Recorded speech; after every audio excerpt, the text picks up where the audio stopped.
Itong si Yulen Budol-Budol, o also known as a friend of Food Genius. Si Yulen Marcos Budol-Budol lang ano yan, ang admin yan. Budol-Budol yan, mag-iingat po kayo. Ngayon, meron tong nilabas na picture ko kuno.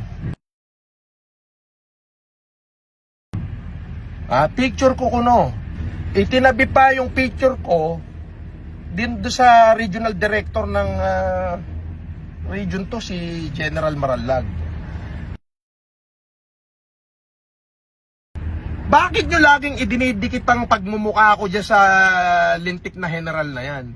Putang ina, since 2023, kaaway ko na yan Oo, totoo, dati kaibigan ko, pero ngayon kaaway ko yan, tsaka wag nyo idinidikit ang pangalan ko dyan.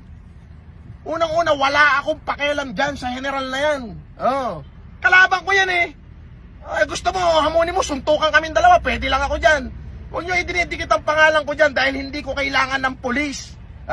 Para maging maayos ang buhay ko. Mga tratado to.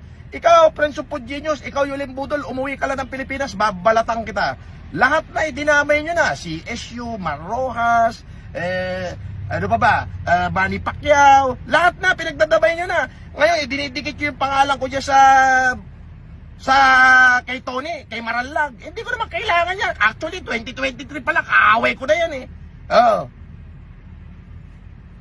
Di ba? Huwag nyo ididikit ang pangalan ko dyan. Dahil ayoko mabahiran ng kapulisan yung pagkatao ko. Tatandaan mo yan.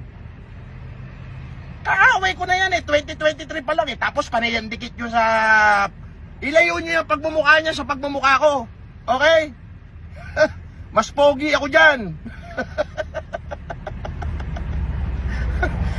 2023, hindi na ho kami nag-uusap niyan. Pasko.